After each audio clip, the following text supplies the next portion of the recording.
Again, and then a half-hour panel discussion. We're going to start with Anna Harper from the University of Exeter. Anna, great. Thanks. Okay, is this working? Can you all hear me? Okay, great.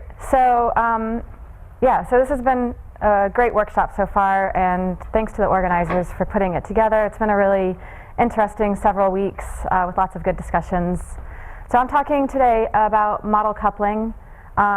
Yesterday we talked about using models or not using models for decision making, different spatial scales that models and data operate at, and a few examples of different process-based models. And Marcel ended with a really interesting conclusion, which wasn't picked up in this discussion, which was, is it actually useful to use models coupled, or is it better to use them separately? And I thought that was a good point, so I'm just not going to give this talk now because we don't need coupled models. But it's a fair point, and you don't always need coupled models, and there's applications, times when it's useful and times when it's not. So we'll come back to that. And also talk a bit about some of the challenges in coupling models and some of the solutions that we've discussed over this past month. So I know it's early in the morning, and I like to have pretty pictures in my talks. So I'm a runner, and last year I had the great idea to do a 50K trail running race in North Devon, and it started at the North Devon coast and went through Exmoor south from there. And we saw all these amazing landscapes as I went through it, and we've been talking about how diverse landscapes are. So this is just a nice example of how much landscape can change over 50 kilometers in Devon. So we know landscapes are complex and heterogeneous. They can change rapidly because of the underlying geology, the prevailing winds, the microclimate, or land use histories. And the best use for the land also obviously varies a lot with these differences in the landscape itself. So I think, in my mind, we really need different models to investigate these different complex systems of the land surface. And we need to kind of have ways to make these models work together. So for example, the best model for modeling hydrologic processes in this river catchment might be different than the model you would use to represent productivity of these grasslands, and that would be different than the model that you would use to see if farmers should do crops or have pasture, which might depend on economic constraints and political levers that can be pulled. So why do model coupling? I think it matters sometimes. So we'll come back to this as I go through. I'm also aware that something that's come up throughout this workshop is that we all have different definitions of things, and we spent lots and lots of time kind of discussing what things mean, and things that we thought were obvious are not obvious to people outside of our discipline. So I just wanted to step back for a moment and talk about what is model coupling. So is model coupling just two models that talk to each other? So for example, you want to know, should landowners in North Devon switch from arable crops to pasture? And so you have an agricultural model that predicts crop yields, and that talks to model B, which is an economic model, which gives you profitability of different land types. So this is one way of models working together, but I would say this isn't quite model coupling. But is it model coupling if we have lots of boxes talking to each other? So this is an example of the integrated assessment program from the Impressions project, which Ian Holman introduced at the beginning of the program. And this has lots of sectors working together. So there's 10 sectoral models all interacting to look at different impacts of climate scenarios and socioeconomic scenarios on ecosystem services. And this is a really great way at looking at land use, future land uses and impacts of these land uses. I don't know if any of the models I think they're all maybe one-way connections between the models, but still it gives you a very useful answer at the end about what the land use is for. So model coupling could also be, though, when you have a couple of models together and, oops, wrong way. and there's some interaction between the two of them. So what happens in model A impacts what happens in model B, and then something in model B affects what's in model A. And from my perspective, this is true model coupling, where you have a two-way interaction, whereas the other models are called integrated assessment models. But I think both of these are extremely useful for landscape decisions, and I'll be talking a bit about both of them during the rest of the talk. Okay, so where are we? Model coupling, let's just say for the purpose of this talk, it can be fully interactive, or it can be an integrated set of models, and we do it because it matters. And now I just want to give some examples from climate modeling. So my background's in climate science, and I just want to step back a bit and kind of maybe explain what my perspective is on this. So here we are at the North Devon coast, getting ready to go. Hope you all have lots of energy. So this is the Earth system, and this is how it's represented in the UK Earth system model, which is what used to be the Hadley Center climate models. And this is about as complex as it gets. You have physical climate interacting with ecosystems. You have the physical climate also affecting atmospheric chemistry, which can affect aerosols and feedback to affect the climate. You've got ecosystems exchanging carbon dioxide and sometimes methane to affect greenhouse gas concentrations in the atmosphere. You've got interactions between atmospheric chemistry and ecosystems. So all these systems working together, and each of these components is a complex computer model that takes a long time to run. So if you want to try to understand processes in this coupled system, it can be quite overwhelming. So one thing that can be done is to take, instead of modeling the entire globe, you focus on just one column of the atmosphere. And this is something that can be done to investigate how different processes interact. So that's what's been done in this study, which I'll just spend a few minutes explaining. This is just coming out this week in the Journal of Advances in Modeling Earth Systems, and it's based on work that I did for my PhD, which was a while ago. So it's quite nice that this talk and this paper coming out is all coming together. So we were looking at coupling between the atmosphere and the land surface and the scales at which this occurs. And so this is, so imagine this is for a grid cell in the Amazon. So I'm sorry to say the grid cells in climate models are something like 100 kilometers. So it's a 100-kilometer grid cell, and we have a single atmosphere interacting with the land surface in this grid cell. And this is the result of the profile of distribution of radiation in that grid cell. So in the observations, you have kind of a lot of time where there's just varying amounts of clouds. In this model, you have too much cloud-free time. And then this results in something that's sometimes called perpetual drizzle. So it's just and this is kind of common in climate models, where there's just always just a little bit of rainfall happening. And just to illustrate that, this is an output from the Hadley Center Regional Climate Model, run at 12 kilometers, and this is during June, July, August. It's showing the model minus observations for rainfall intensity. And the model is underestimating the rainfall intensity over southern England and Wales.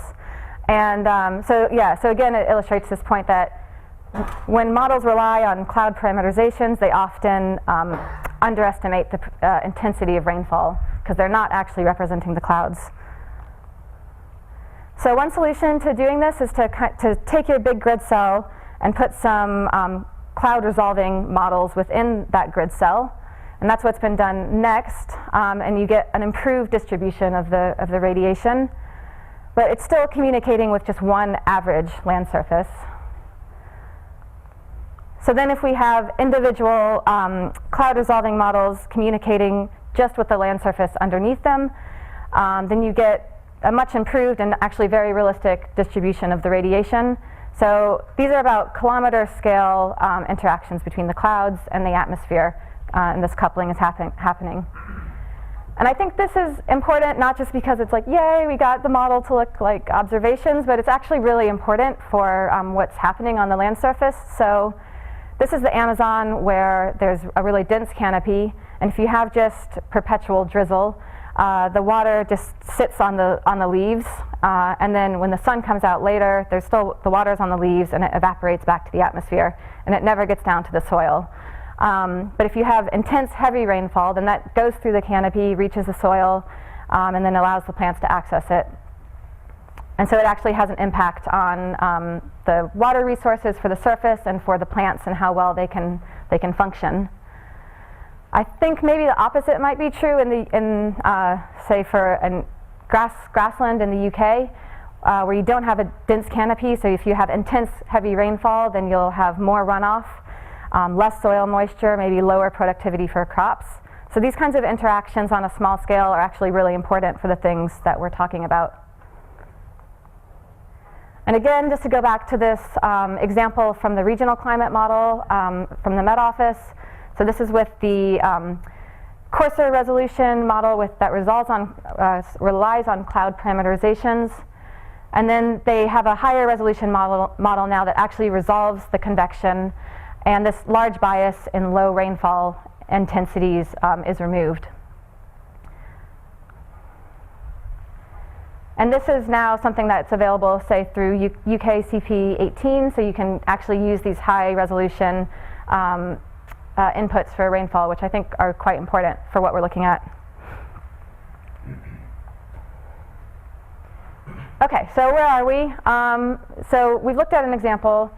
We've made it over Exmoor. The hard part should be done of this long run. However, there's still some challenges we need to get across.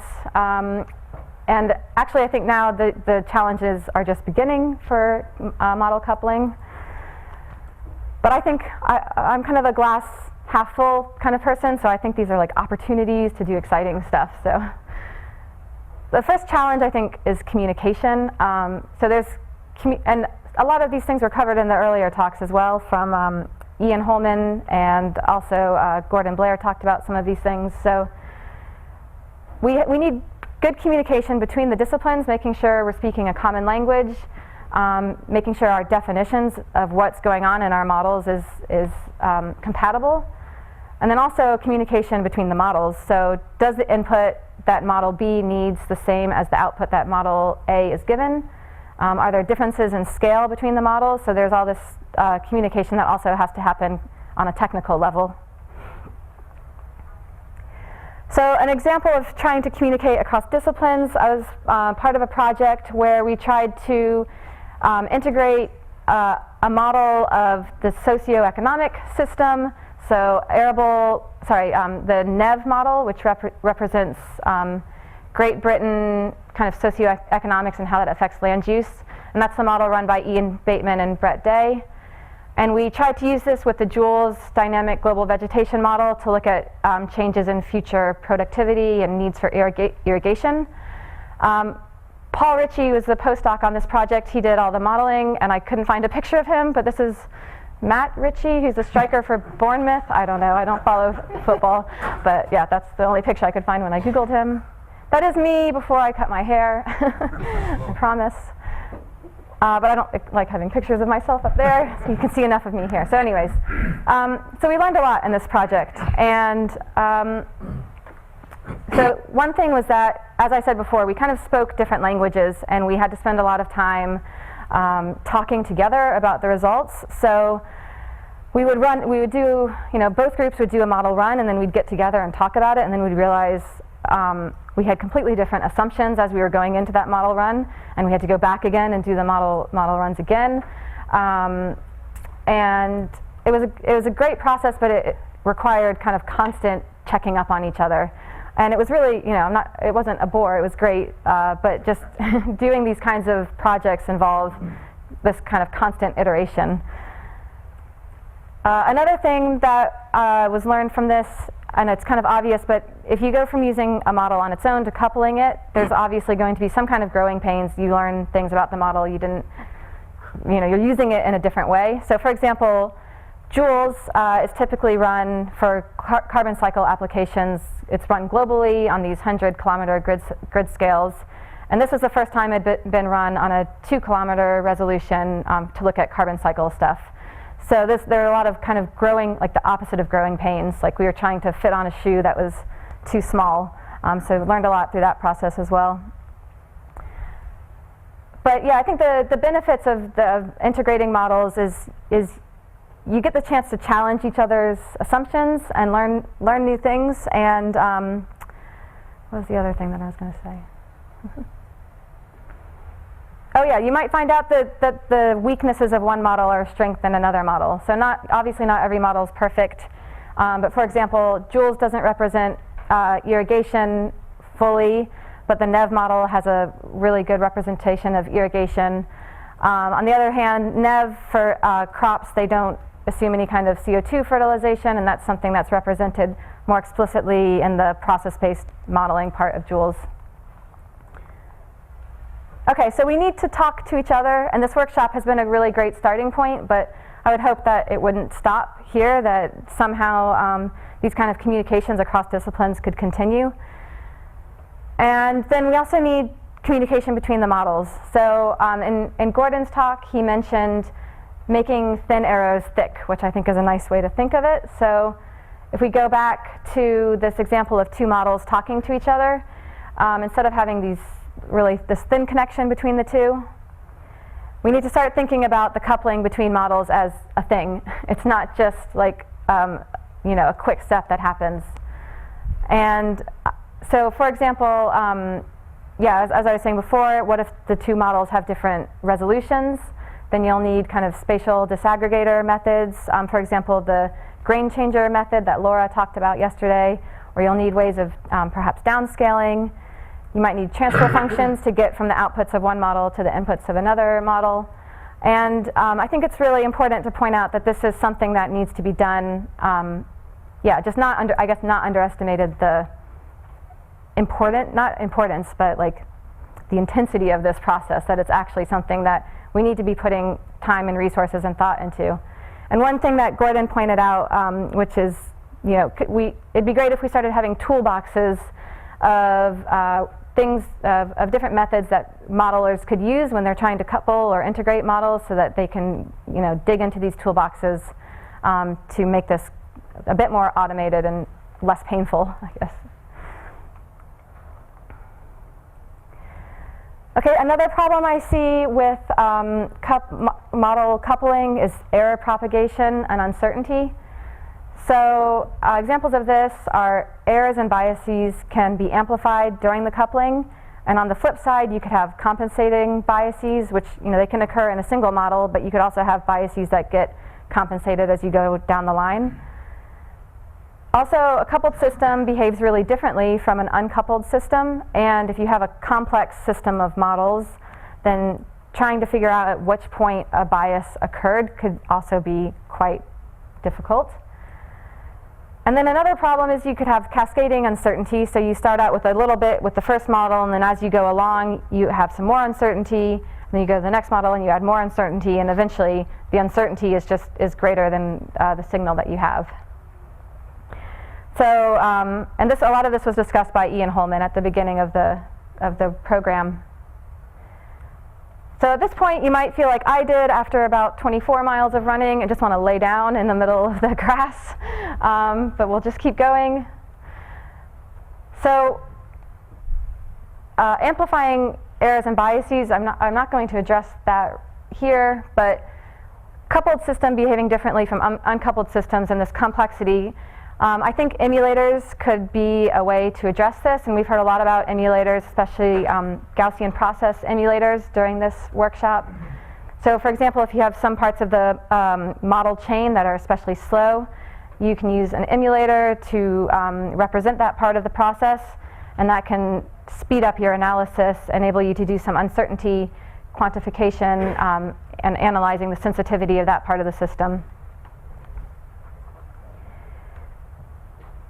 So cascading uncertainty, there's lots of sources of model uncertainty, of course. So there's uncertainty in our parameters. And then there's also uncertainty in the actual model equations. So do we actually have the right equations to represent the system that we're talking about? And this is what is structural uncertainty. And the kind of common way to analyze this is by comparing different models. So an example of this is some work that we did in the last few years to look at some implications of land use change scenarios for the Paris Climate Agreement. So I'm going to show you land use change maps from an integrated assessment model called IMAGE. And these are the land for bioenergy crops used in this model over the 21st century.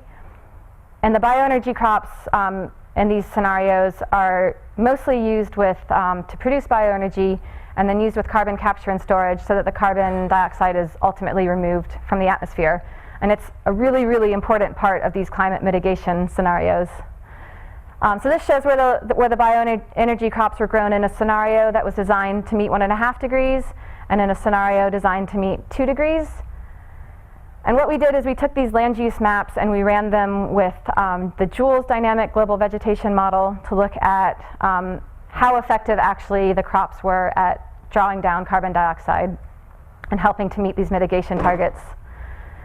So in the next slide I'll show you, it has some reds and some blues. So the blues are places where the bioenergy crops were worth it and they, in a carbon perspective. The reds are places where the land use change signal was greater than the carbon dioxide removal that you got from the bioenergy crops. There we go, okay. And what we were surprised to see was that there's a lot of red in these maps. So there are a lot of places where, especially where trees were cut down to put in bioenergy crops, and it made sense in the image model, but it didn't work out from a carbon cycle perspective in joules.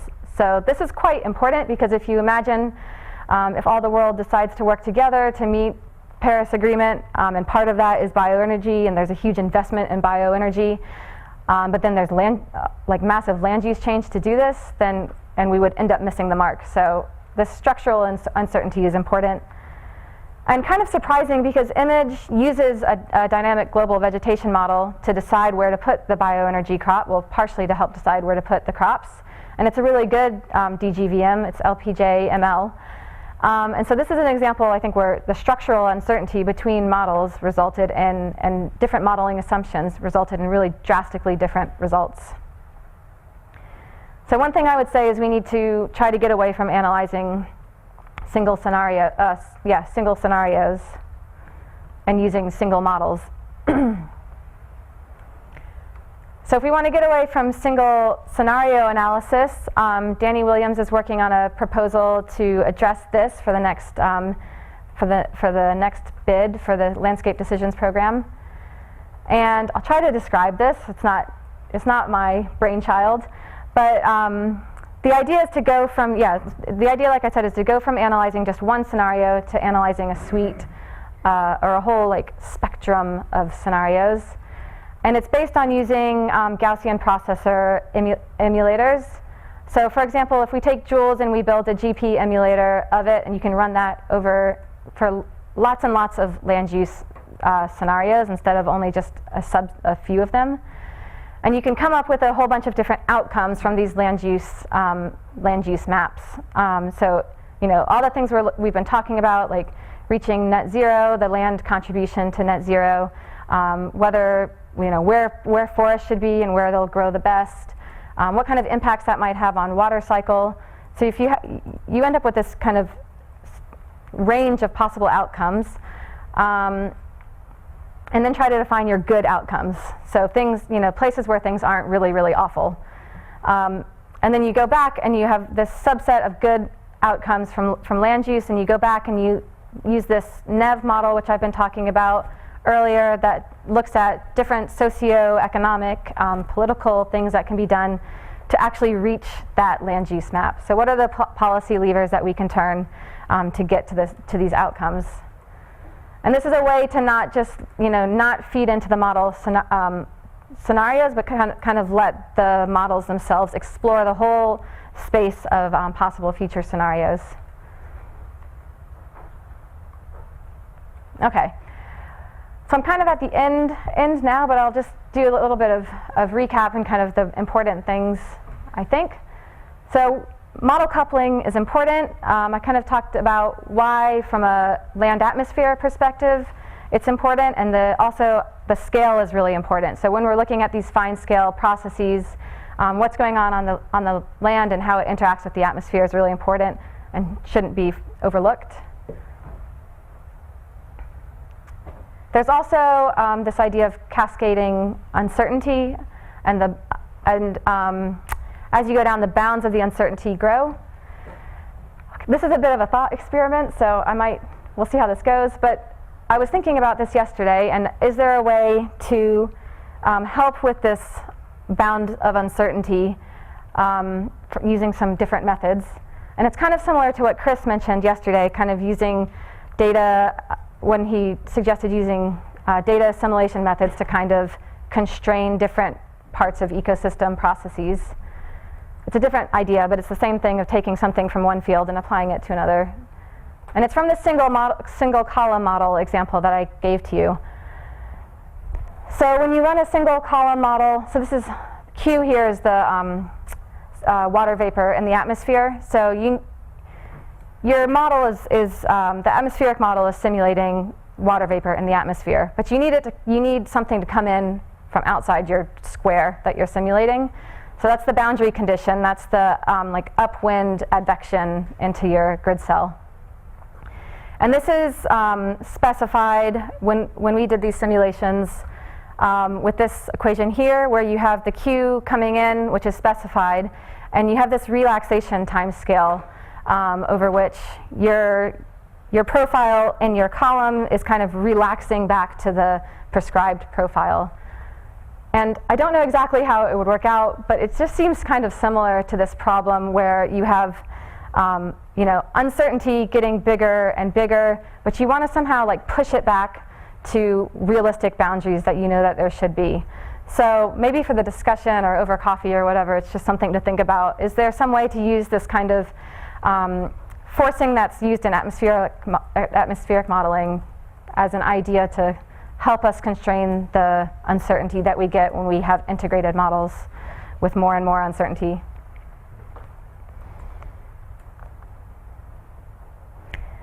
Then final kind of wrap up. So yeah, we need communication between people and between models, and neither should be underestimated. The importance is important. The importance is important for both. Yeah, emulators are a good tool for kind of replacing the slowest components for sensitivity analysis and quantifying uncertainties and getting away from this situation of only looking at a few scenarios. And also it'd be great if we could end up with some kind of modular framework where you can explore model structural uncertainty. So replace a certain part of your integrated model with a different model to make sure that we're not missing something really important. The last thing is, are we producing useful coupled models? So that's a big question, and that goes back to kind of what was talked about yesterday, and making sure that these are usable by decision makers. It's just a question to ponder and make sure we don't forget as we go through all of this. And yeah, that's the end of that. Thank you.